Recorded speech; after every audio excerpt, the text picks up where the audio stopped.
Assalamualaikum warahmatullahi wabarakatuh. Wargi sadayana di YouTube utamin dina channel Mang Dinamar. Kumaha wargi sadayana daramang dengan ieu. Pamugi bae sarehatnya wargi, aduh sehat jasmanina oge sehat rohanina.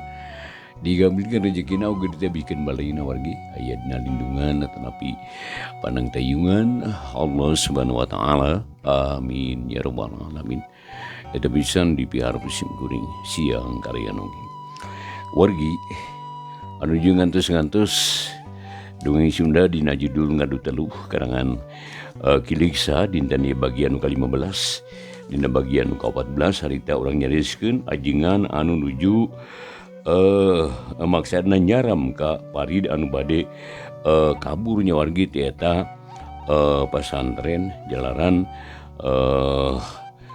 teresep kasar teh gitu. Janten carisan-carisanana kasar jeung samangsana wargi. Da kumaha jeung naik carita mangga jeung ngadangkeun tanggadang landung Bang Brahman. Ulah balik wayah kieu goreng kasebutna. Sabab ieu pesantren aya pamimpinna, aya nu ngurusna nam ka jero deui. Kitu saur ajengan atuh teu nembal di parid teh. Teuing kumaha da lain da isin ari ku ajengan mah. Anu sakitu bagirna ka manehna parid nurut terus balik deui harita ka pondok. Ari para santri harita teh budal di pondok lantaran ngadenge Kisarpin anu sosoak ngomong ka mana bae make nyebut setan iblis sagala rupa. Blus ajengan ka masjid dituturkeun ku Ki Uman jeung para santri. Baranggo Kisarpin keur ngalaan baju mersihan kopeah anu baraseuh. Eceng gondok ngayang caina ucrat acret nyapugu sararea ge kaget cara lohok nenjo eceng gondok. Aya naon ieu teh Sarpin? Saha nu boga kalakuan kitu ka maneh? Saur ajengan rada bendu deui. Wah malpat ni mama pasti si Parid dah. Anak-anakan teh telenges kurang ajar, setan jiga nama lain manusia eta mah. Kisarpin ngaburial amarahna asa di jalanan. Ulah sok kamalinaan arina naon teh. Kudu puguh aturanana ulah sok babari amarah. Nyarita sing bener, kumaha ite mimitina. Ajengan mencerong ka Kisarpin. Semun abdi nuju salat tadi bugrugan eceng gondok. Saha anu tengah genduk atuh. Pan eta mah kalakuan setan lain kalakuan manusia. Pan saur mamage setan teh dua rupa, jin jeung manusia. Ceuk Kisarpin anger dikatumpakan kawa nafsu. Diuk ulang ngacacang kitu. Cek urang uruskeun bener. Nah saha nu boga dosana. Brek sararea diuk pahareup-hareup da hayang sidik kana kaayaan Kisarpin.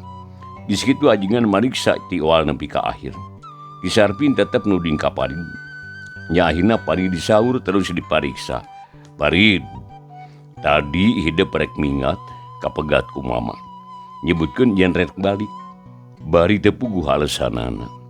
Tayuna aya kajadian kieu. Mama lain rek nudingan, mama hayang ngadenge nu saenyana. Nah saha nu daleka ka Kisarpin? Saha nu kumaha ngaganggu kanu keur salat? Ajengan mencerong ka Parid. Tapi Parid harita teh riuk-riuk pok ngajawab tatagnaker. Nya abdi nu gaduh dosana mama. Masya Allah. Nanaonan atuh eta teh? Kawas teu diwarah wae. Kumaha batuan kitu? Nya teu nyaho eta teh pagawean setan. Ulah kitu anaking eta teh goreng pisan. Ulah sakali-kali deui sabab eta teh pagawean setan. Ajengan kacida benduna, socana rada molotot ka Parid. Tapi Parid kala seuringoa panono ngagiler ka Kisarpin pok ngomong.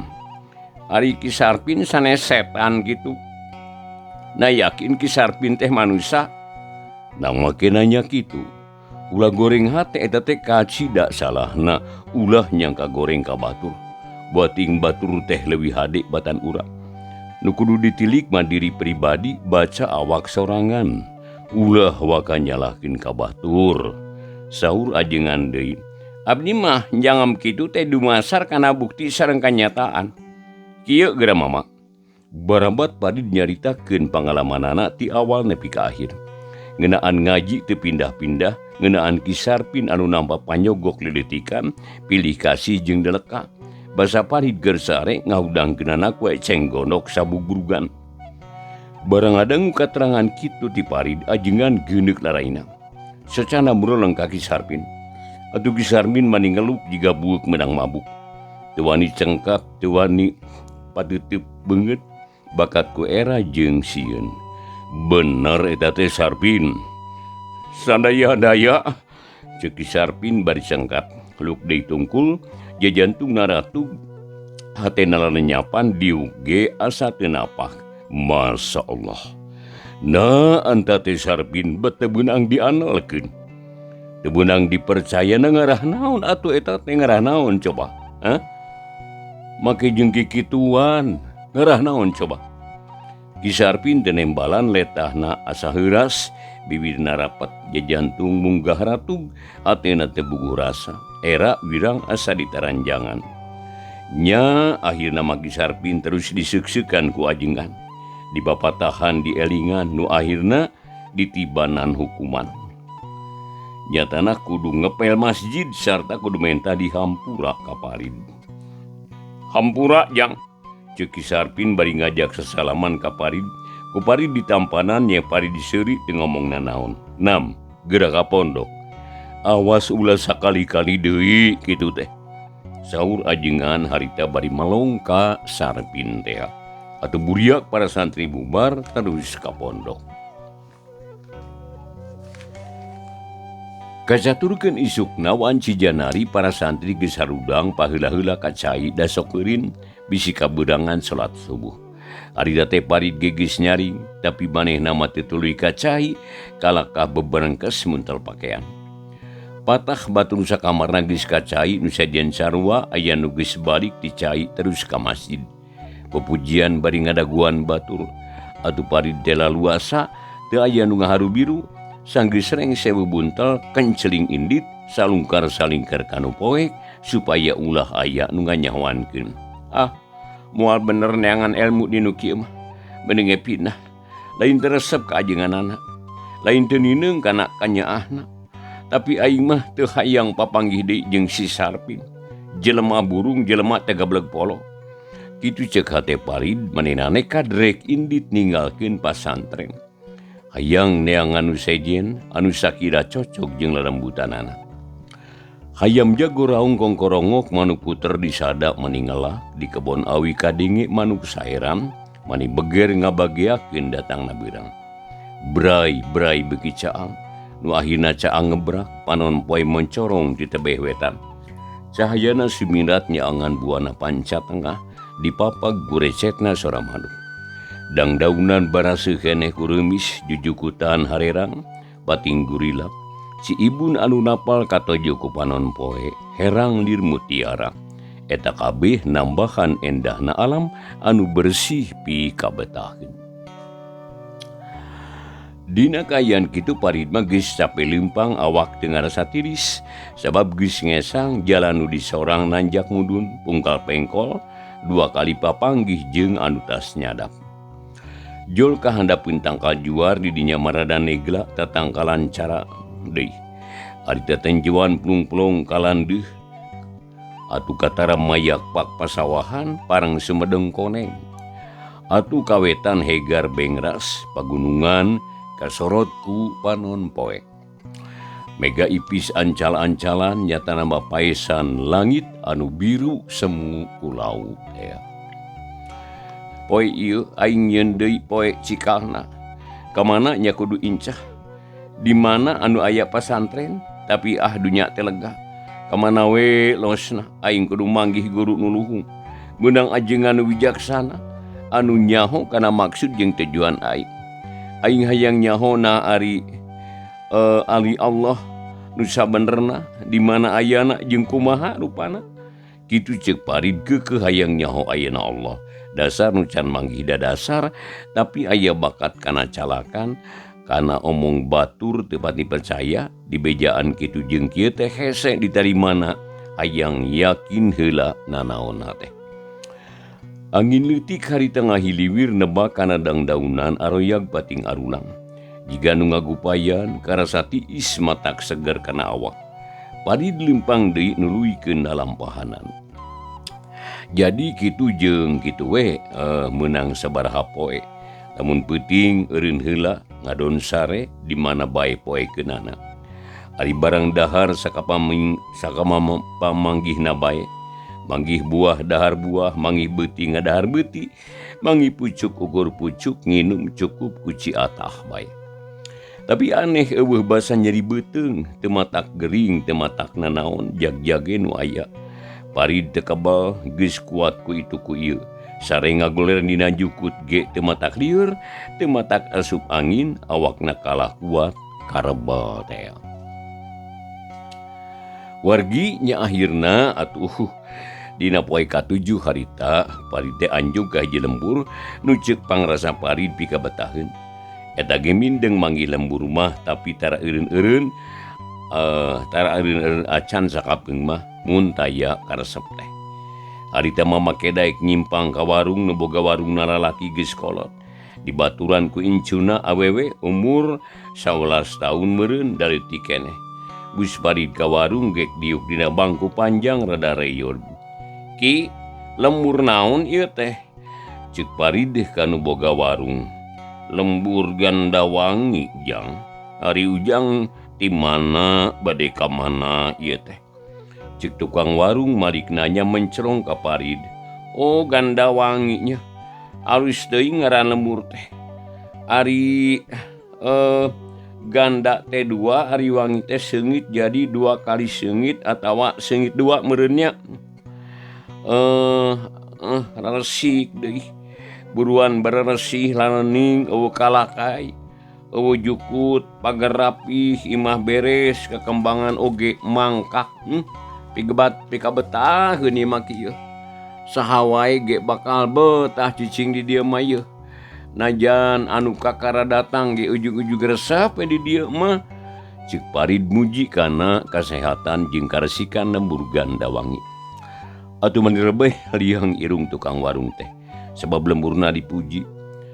Tapi penasaran keneh hayang nyaho ka parid pok malikan pertanyaan tadi. Wargi masih ngadongkeun dongeng Sundanya dina YouTube, dina channel Mang Dina Mara. Wargi etang-etang istirahat sakedap ngadongengi wargi. Wargi ari ngadongeng tak kitu eta teh maca bukunya karangan pengarang wargi. Pendongeng mah rata-rata teu tiasaeun ngarangnya, ngan tiasa maca saperti simkuring Mang Dina Mara.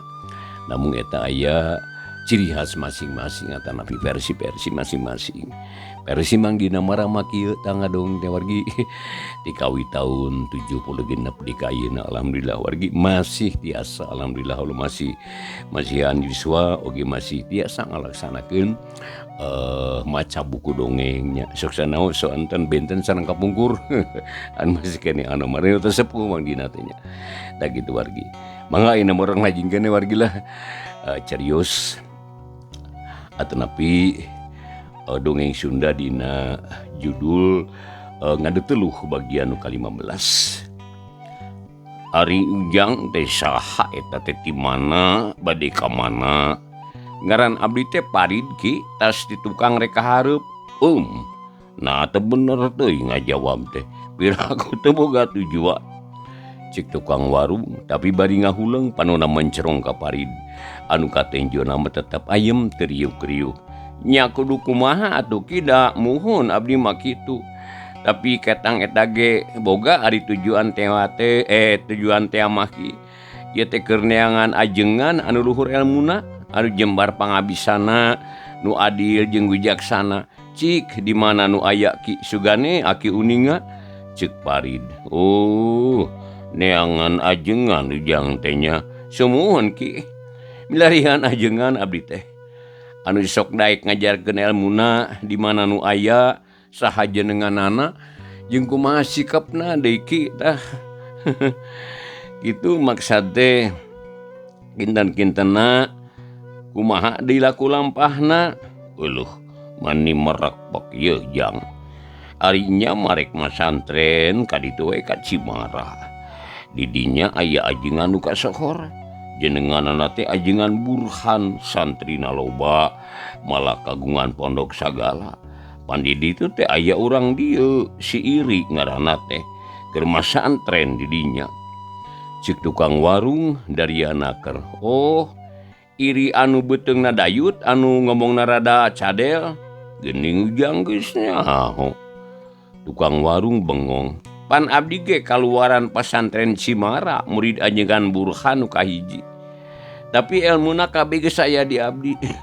Malah si iri teh apan babaturan abdi sok panco segala lamun sore teh.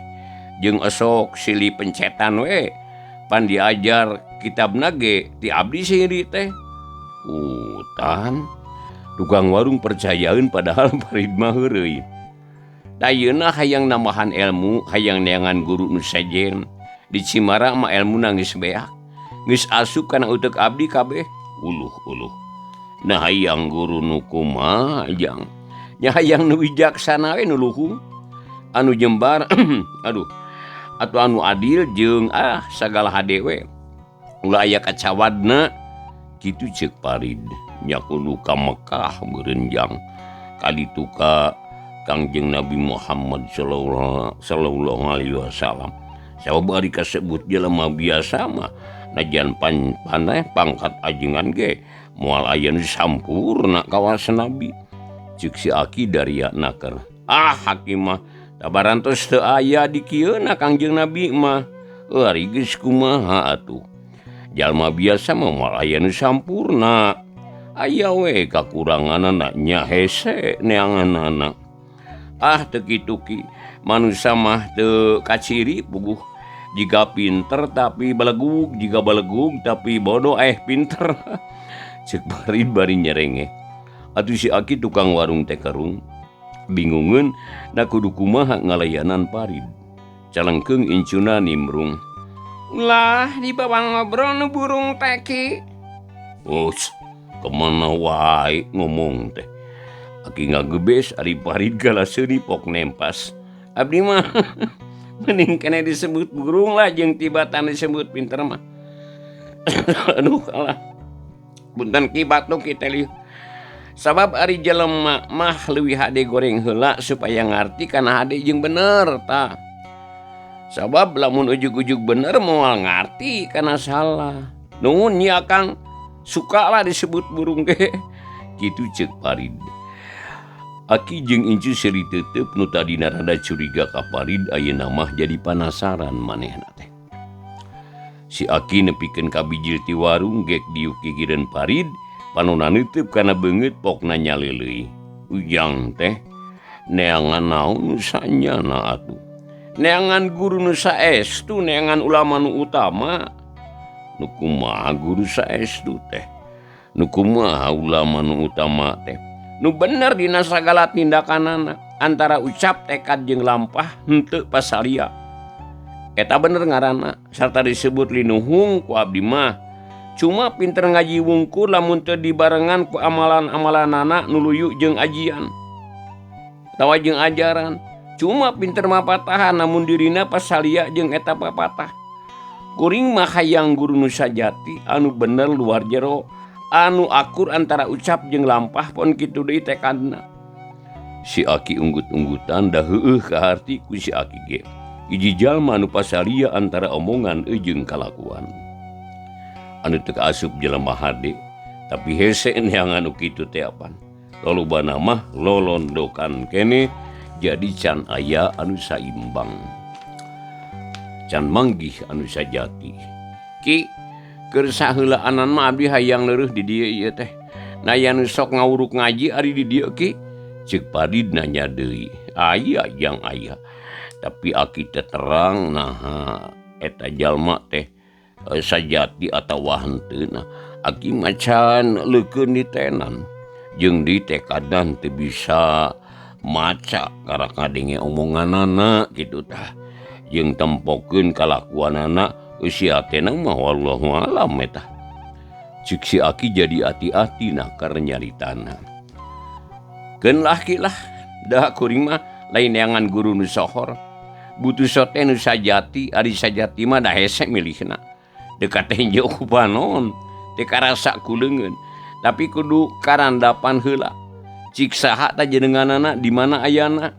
nya di lemur ieu teu bumi sisi balong wetaneun jalan tajukna di ketangkal caringin muridna teu loba tapi ngajina mayeng unggal peuting tara lowong jenganana Aki Sahyam ceuk si Aki dari anakar teu wanian gagabah nyaritana ayeuna mah ajengan lain ki bari penasaran lain jang lain ajengan Aki Sahyam jalma biasa daek ngawurukan ngaji sote tari ku kawajiban we lain ku pinter lain ku bisa jeung deui karunya ka barudak nu hayangeun ngaji kitu ceuk si Aki memandapan tah nu kitu ditengan ku abdi mah ki na anu ikhlas karana Allah henteu karana hayang kapuji henteu karana hayang usaha da geuning sok aya anu sacara teu langsung ngajualan ilmu karasana teh kitulah kanu loba duitna kanu loba merena manis serson ngawuruk teh tapi ari ka jelema kawas kuring mah nu teu boga nanaon diapilainkeun we daek-daek henteu-henteu eukeun hae jang da jelema majuljel loba rupana sok aya kumaha ngajina ki biasa badang magrib nepi ka waktu isya tah terus disambung deui subuh ba'da salat subuh nepikeun ka berai beurang tara lila tara meakeun waktu waya mayeng we mun kitu carana rek ngaji kuring mah nya syukur atuh ari kitu mah jang ceuk si Aki harita tukang warung teh bungaheun jeung muji deui kana pamadegan pari nebruk brak teu munafik teu nyaritakeun nu lain-lain tapi jigana teh saujratna bae ari bumi Aki di mana ieu teh naha kulam di dieu di warung atanapi sok mulih ka bumi ki ceuk pari dari teh bari alak ili kana wawangunan warung anu memangna henteu pati gede eta tempat teh ibalik jangda di dieu mau kurusaha wungkul malah dagangna getaran bika peuting meme magrib geus balik deui Aki mah kitu nate sieun nu maling ki maling naon da Aki mah teu boga nanaon modal dagang ge ngan saeutik atuh tang teu hasilna ge saeutik parabot da teh nu alus ukur tina awi jeung tina taneuh paling untung piring seng pari darita unggut-unggutan muji kana bebasan hati si Aki teu loba kahariwang teu goreng hati ka batur jigana teh bersih hati hate percaya kana diri pribadi tina kulila ngajak ngobrolna akhirna mah jadi longma teu asa-asa teu karasa dipenta sor cai ente sabatok gede lalauna kulu bolet jeung kulu suuk gek terus si Aki teh harita nyuguhan jadi teu kudu dibayar parid atokeun susuguh ditarimakeun bari teu poho nganuhunkeun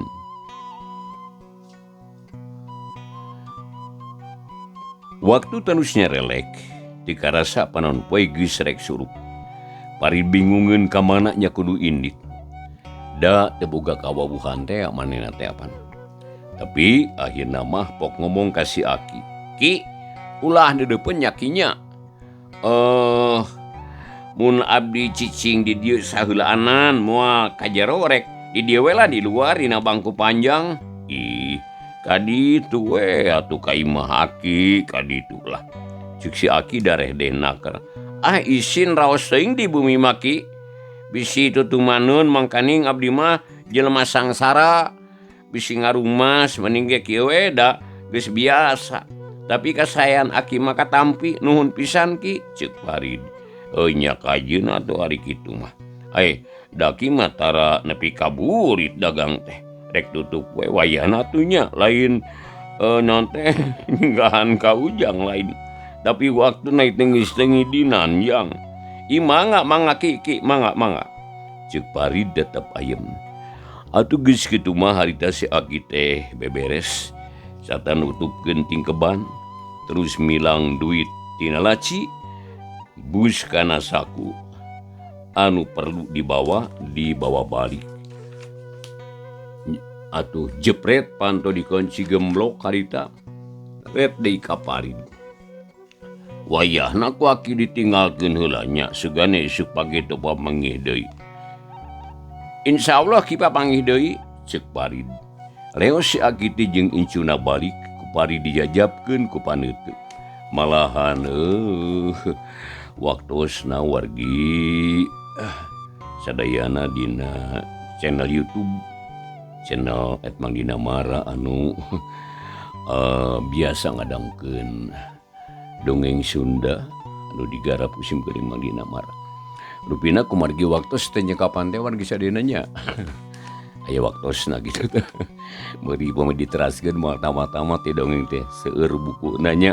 Nah, tahu gitu na dicekap mundikeun ka dieu heula carios ngadu teluh karangan Kiligsa bagian ke-15. Insyaallah bagian anu ka-16 enjing na waktu sami urang lajengkeun di simkuring Mang Dina Mara ngaturkeun nuhun kepada sanesna. Di jeung baturai wassalamualaikum warahmatullahi wabarakatuh.